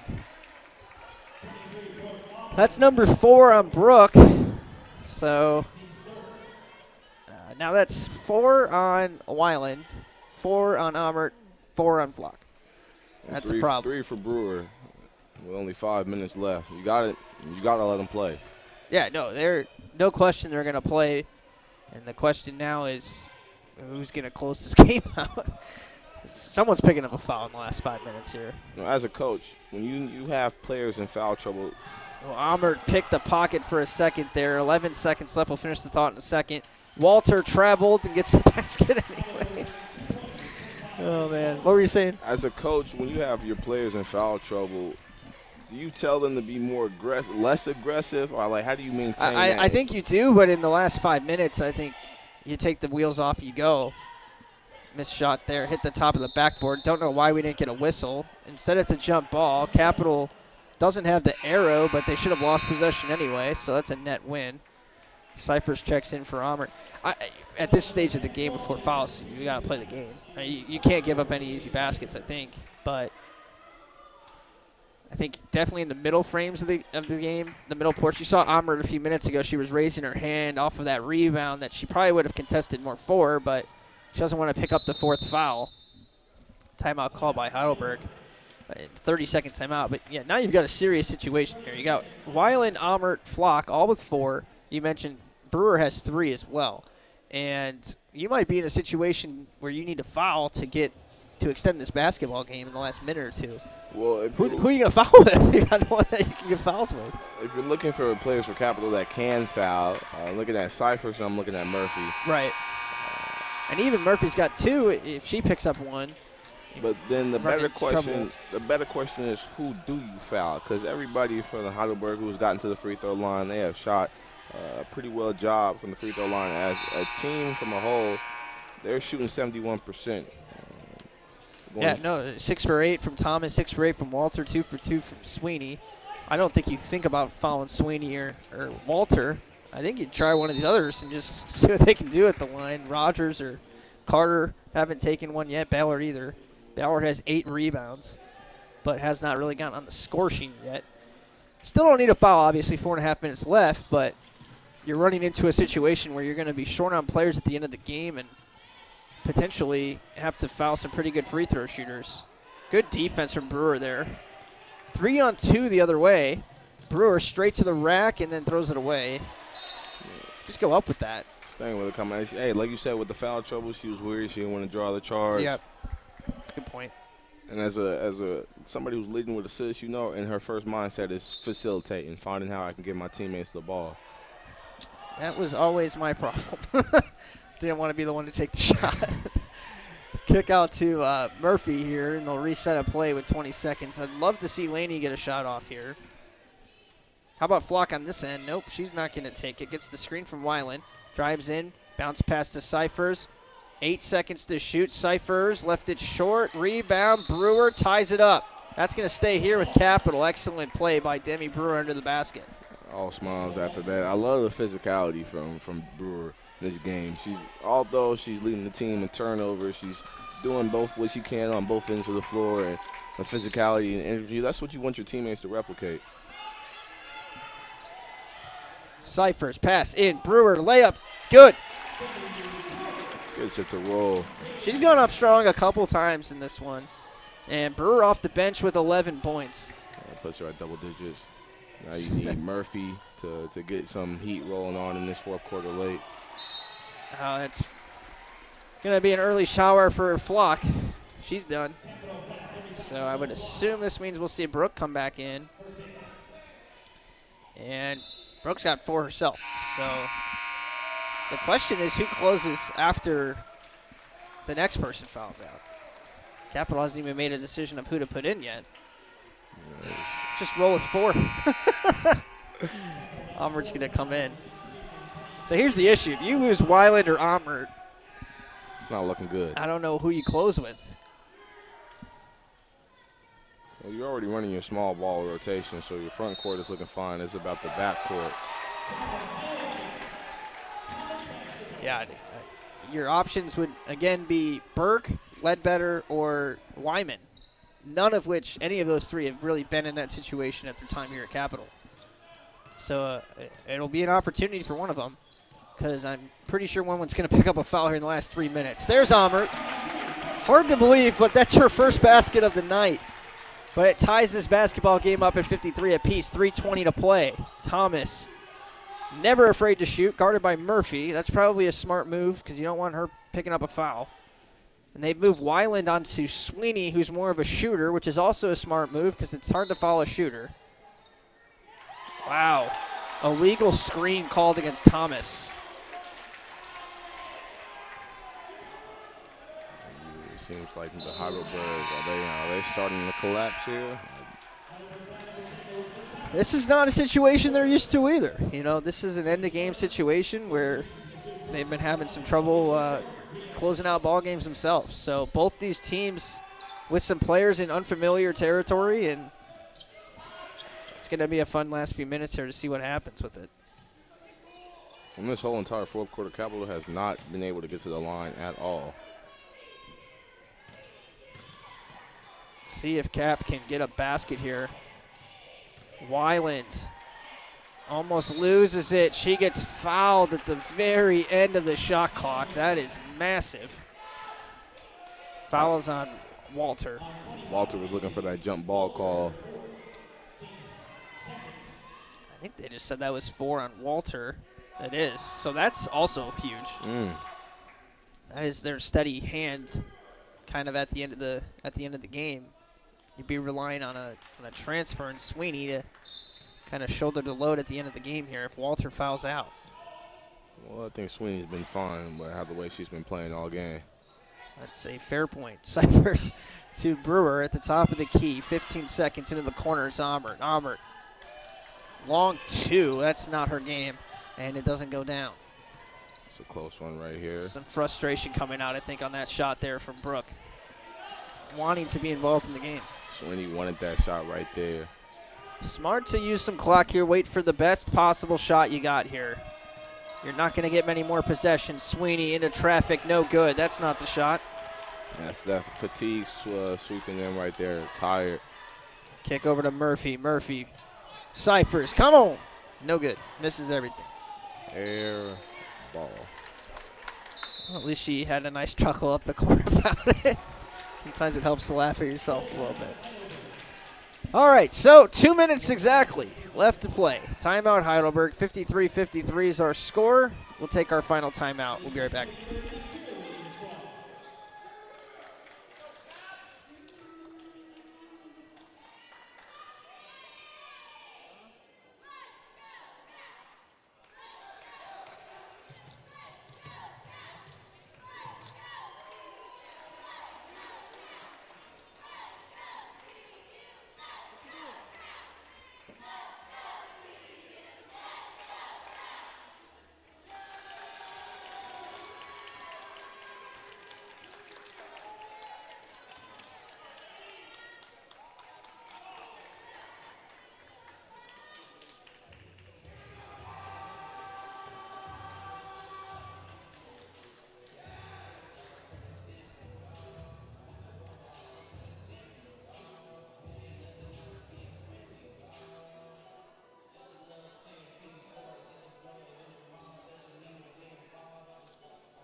Well, it's the same 5 for Cap, and they're going to try to get to the finish line with this 5. It's going to come. It's a wire game. It's about who wants it the most. Capitol still looking for their first conference win. I kind of want to see one foul out just to see who coach would put in to close it. I mean, not that it would really have any impact or anything, but I just want to kind of see who's kind of that next man up right now for Capitol. Hey, the Comets already got their back against the wall right now. Let's not make any more pressure. We certainly don't want to put anyone in that situation, but my curiosity is wondering who comes off that bench if someone picks up a foul here. Cap does not have a foul to give in terms of the bonus either. Heidelberg does have 2. Sweeney can't give her the shot. They did it. Island got her hand out there. I don't think she got a piece of it, but it did look like it came off a little flat there from Sweeney. Sweeney tried being able to create her own shot with that step back, just short. This is the fourth quarter when fatigue is really creeping in, setting in, so it's about who's able to push through. Great defense here on this inbound pass. Long pass to the top of the key here, and it's going to be Haley Rogers with it, guarded by Murphy. Handoff dribble to Carter. Carter. That's thrown away. Is it tipped? Oh. That's questionable. By who?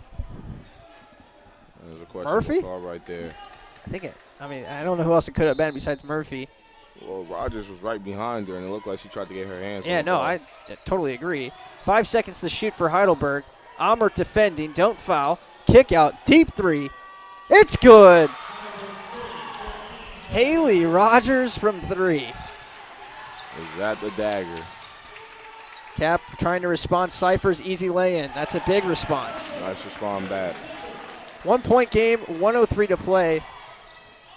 Last week here in this building, in the last possession before Murphy tried to tie the game with the 3. We'll go there in a second. Brewer with the steal. Brewer to the basket, left it short. Almert trying to clean it up, and she traveled, or was she fouled? She's fouled. Whew. That was a close travel call right there.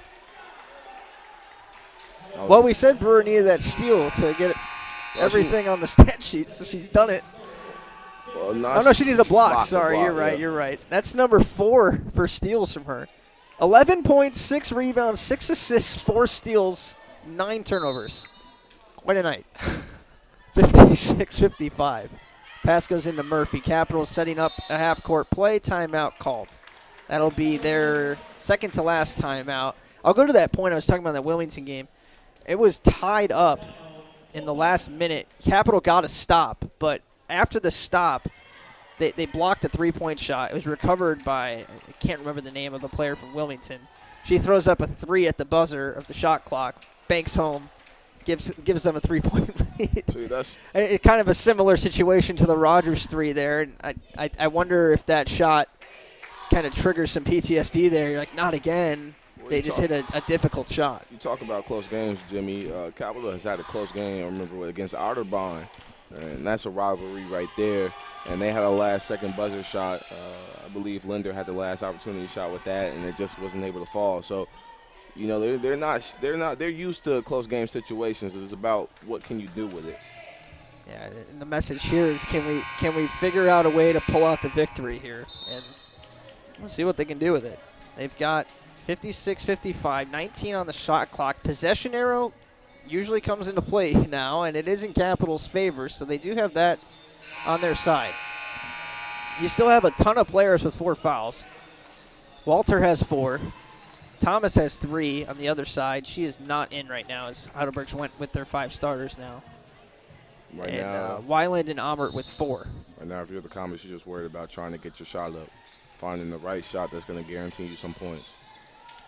On the left elbow. Top of the key. Cyphers kick out now. Pass inside. Almert. Travel? Oh, big turnover.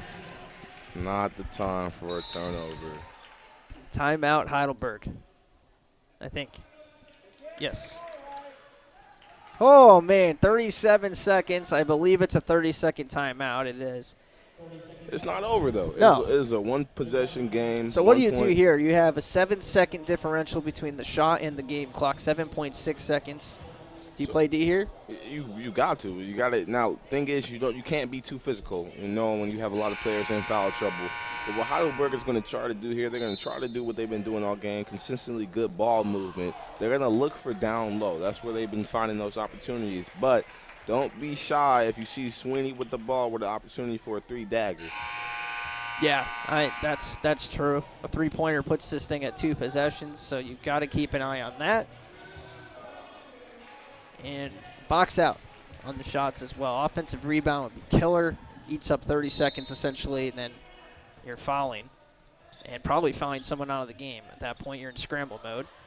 So Sweeney with the ball. Weiland's guarding her. Weiland has extreme length. Now they're trying to double. Brewer can't foul. Does a good job. Throws it away. Capital doesn't get the possession yet. Brewer knocked it loose. Foul called. All right, so they went with kind of more of aggressive defense there, trying to find a steal. That is her fourth. That's her fourth, and it is going to put at the line Alicia Carter. Now you really got the coach stressing. This is kind of what we wanted. I said put someone out there who hasn't really taken a lot of shots yet. And this is a big spot for Carter, who, by the way, is a freshman. No pressure. trying to put some pressure out there. And she missed it. She took a jump shot, too. You don't see that often. Fundamentals. Whatever works for you, I guess, but you typically don't see that. She knocks in the second, splits the pair. 25-20. Capital does have a timeout. We'll see if they use it. Oh, my goodness. Brewer throws it into the corner. Almert has it. Timeout called. Yeah, I think so. 16.8 seconds left. Timeout called. Almost a costly turnover right there. We'll see what Coach McPherson draws up here. Carter, by the way, 4 for 8 from the line before that sequence. So I think they followed the right one. Sarah Schutz will come in to play some defense and give them some length here. 57-55. Take us into the huddle here, Jonathan. What's the talk? Well, the talk is right now, honestly, I don't know. I want to say that Coach McPherson is looking down low for Almert, but knowing that, Brewer's on a hot streak right now, I haven't seen Murphy. Her number hasn't been called right now, and she's still talking with the coach, so maybe we have a play for Murphy to make this shot right here. They set her up. I think if I know this team, they're going to put Almert at the top of the key with the basketball, and she is a good passer. So if she has something that she can drive or work through the elbow, I think that's what we'll see. And if not, they're going to try to set up Murphy. Shot clock turned off. 15 seconds. Brewer gets the screen. Looks for Murphy. Murphy on left wing. Back to Brewer. She thought about the three. Goes inside. There's Almert. Spins to the basket. Tie ball game. 4 seconds left. No timeouts for the Burke. 4 seconds left. Under the basket. Ball's inserted. Carter gets it back in. Going to be a half-court shot from Rogers for the win. Too strong. Didn't even need to see it. We're going to overtime. We got some OT. Clutch shot by Brooke Almert, who's been in foul trouble all night. And she comes up big when they need her most. 57-57. Let's catch our breath. Come back in a moment here for OT from the Capitol Center.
All right, so we're going to have a jump ball here to start off.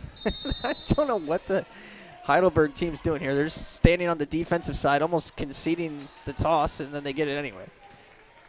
Interesting lineup note. I believe I saw Burke in the game. No, I didn't. That's my mistake. That was Brewer still in. So it's still the same 5 for Capital.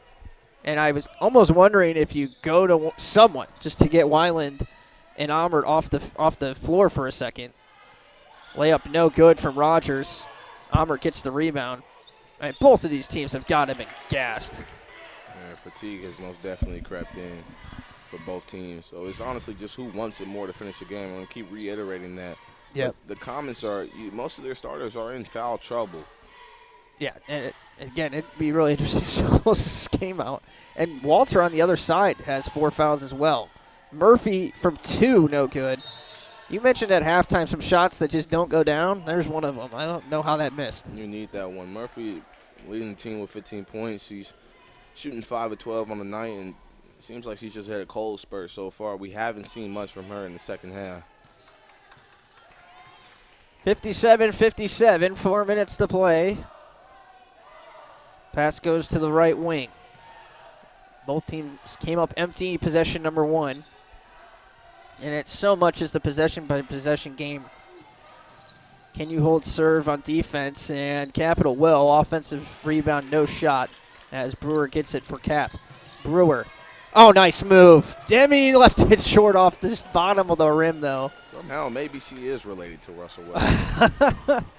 The ball handling there, she gave herself a great look at the basket, but unfortunately it doesn't go down. Brewer, I forgot to mention also, she picked up her 4th foul as well, remember. Yeah. So there's another player that could be gone in a few minutes. Walter, Sweeney, please don't give her that shot. They did, and she knocks it down. What do you expect from her? That puts her at 22 on the night. 6 threes. She's made 10 in the last 2 games. Well, I think she has found a home here at Heidelberg since. A career night, you say. Yeah, career week. Murphy trying to gather for her shot, unable to, tied up. Capital basketball. That raises the question, where has Murphy gone? As your leading scorer, you're counting on your other players with ball movement. You know you're leading the team. You have to step up. This is the kind of opportunity you ask for. The team's counting on you. Yeah, she is a freshman, and again, this is where Emma Burns would take a ball game over for Capital. They don't have that. Someone else has to be that player. And Almert came up with a big shot earlier. Cyphers at the end of the buzzer there, at the end of the shot clock, trying to knock it down. Unable to. 5 seconds to get it across the timeline. They do. Carter, slow it down. 3-point lead for Heidelberg. They've scored 3 in the overtime. Capital has come up empty. 76 possessions for each team in this ball game. It has been a long one. Thomas gets contact, gets the foul. Almert's night's done. And more importantly, Heidelberg takes a 5-point lead. That's not what you wanted to see here. All right, so who's your guess? Ledbetter? It's my guess.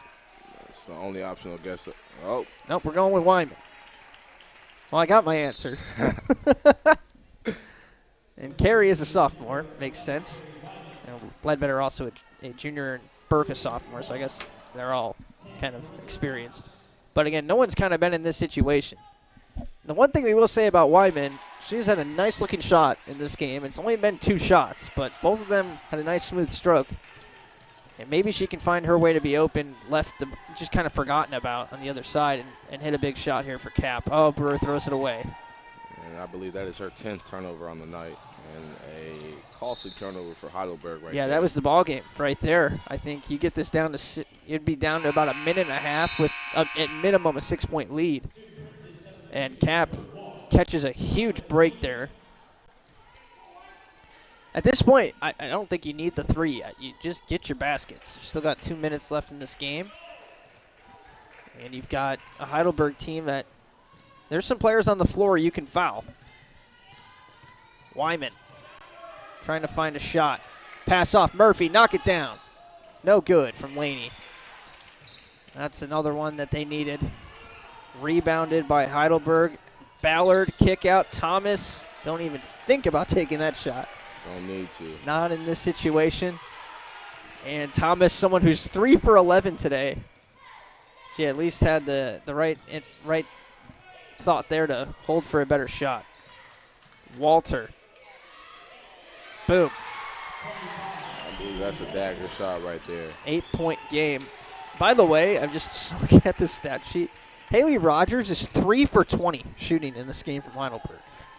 Brewer, long 2. No good. Rebounded once again by Ballard, who now has 11 rebounds. 8-point game. travel, please? Nope. Thomas will run the clock down, That'll and be Brewers night. yeah, Brewers done. What a night it was. 34 minutes. Let's just take a look at her stat line. 11 points, 4 of 9 shooting, 3 for 5 from the line, 7 rebounds, 7 assists, 3 steals, 10 turnovers, 5 fouls. There's some good, there's some ugly there.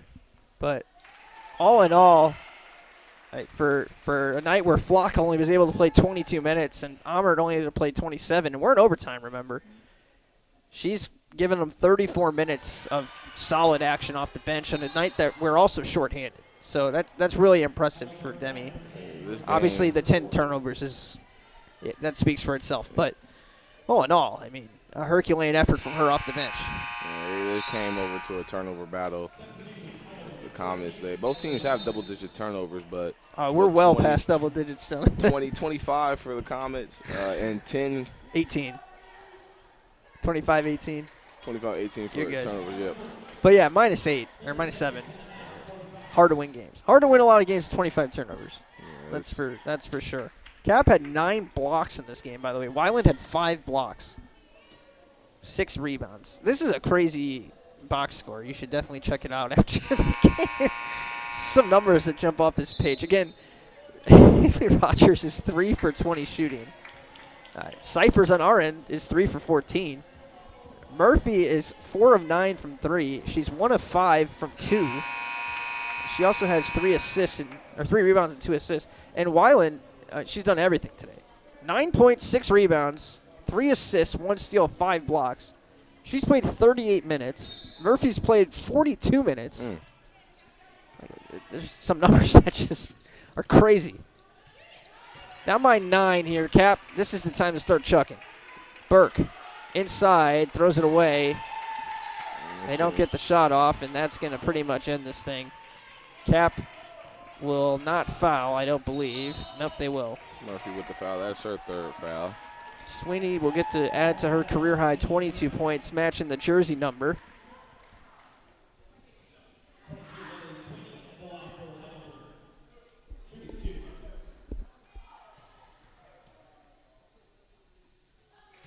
Turnovers are just a key factor in this game. That's where it just kind of went all wrong for the Comets in this game.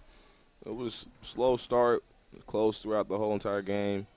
Can't ask for a better game, but just turnovers, not being able to control the ball. And it looked like a double dribble right there. Cyphers, why not from 3? No good. Weiland with the offensive rebound. Kick out Burke. Oh, there's a high arcing bomb. 67-60. Burke gets on the board. That thing kissed the rafters on the way down. That's Murphy's 4th, so maybe she might be trying to foul out to match her teammates right here. Get the ovation off the court. Also, that 3 from Burke is kind of significant in the sense that everybody who's played scored tonight for Capital, so that's moral victory, but a nice thing to see. Everyone at least with 2 points out there. You have two players in double-digit figures for Capital compared to Heidelberg's 3. The scoring for Cap's been spread out. Heidelberg has had 4 players score over 8 points, and then they have a 1, a 1, and a 5. Floater from Wyman, no good. And Heidelberg with a exclamation point in overtime. And the conference win. 69-60.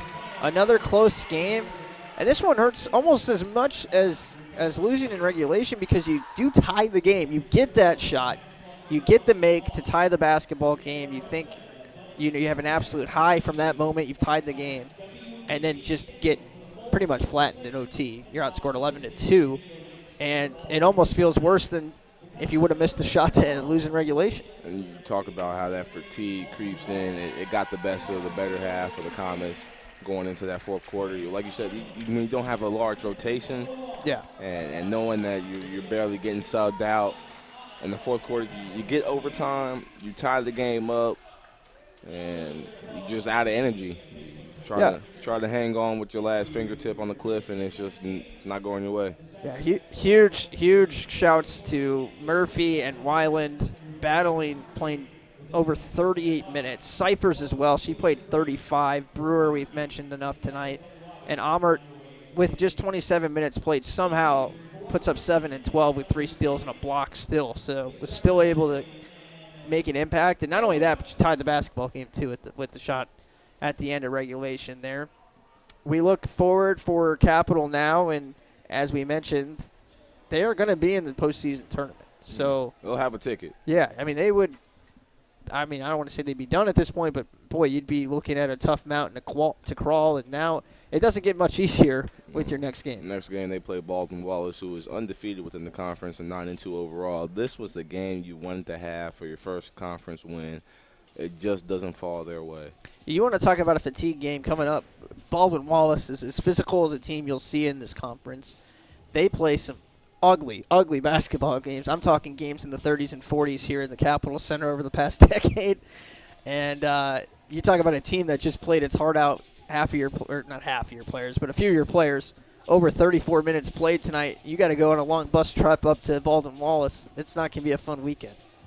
We'll see if they can pull it off. And then, are they on the road at Marietta as well next, or is that one here? Actually, that game, Baldwin Wallace, will be here. Oh, it is here. Sorry, that's my mistake. And then Marietta will be on the road. So they have they have 2 games coming up on the road at Marietta and Otterbein, and then they'll come back here versus Muskegon. So another home game against Baldwin Wallace this weekend. So hopefully.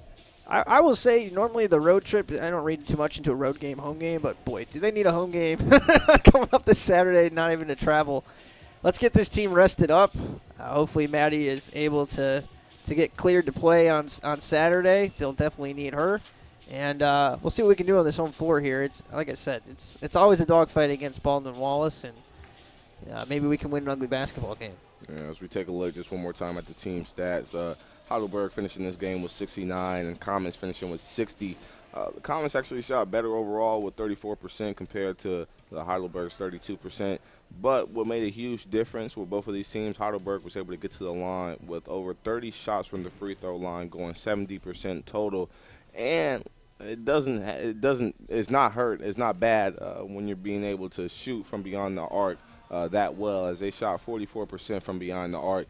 Great job on their end. Both teams did a great job in this rebounding game. So you talked about having do good out, but it seemed to be a close rebounding game with both teams here. The rebounding way better than we saw on Wednesday. It's clearly a focus in practice, and they did a much better job rebounding in this basketball game. A couple shots that didn't fall in regulation, and we're looking at a different ball game.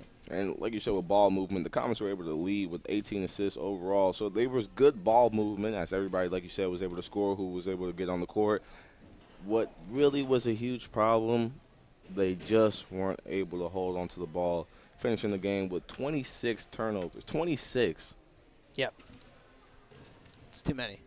It's beyond too many. It's beyond too many. So, I mean, at least you know what to work on for Saturday. Taking care of the basketball is definitely going to be focus number 1 for this team. Any final thoughts, Jonathan? Best of luck. We'll see what happens on this home court advantage. Hopefully, and we're going to see one before the tournament starts. We're going to get the home court dub. Yeah, they got this. They've got plenty of time to get this thing figured out. They were dealt kind of a tough hand. Just kind of losing people here and there, left and right from this team lately, and this team needs to have some time to mesh together still. It's almost like we're at the beginning of the season again with this group that's currently out there. And, they're playing tough games, and like you said, I think we'll see more than a few wins here, hopefully at home before the tournament, and maybe make some noise. Yeah, knowing that the tournament, that everybody has a ticket there, is honestly just about getting in rhythm and finding who you are as a team. They have to find their identity as we get later into the season. We'll see how they look on Saturday. Best of luck to you as well and the rest of the track team this weekend over in Otterbein. And thanks, everybody, for tuning in tonight. And we'll catch you next time from the Capitol Center. Jonathan Brown, Jimmy Bloomfield here with you tonight. And unfortunately, a loss for Capitol, 69-60 in overtime. And for the full write-up and all of that, you can check that out on the website, athletics.capitol.edu. We'll catch you next time from the Capitol Center, signing off. Have a great night.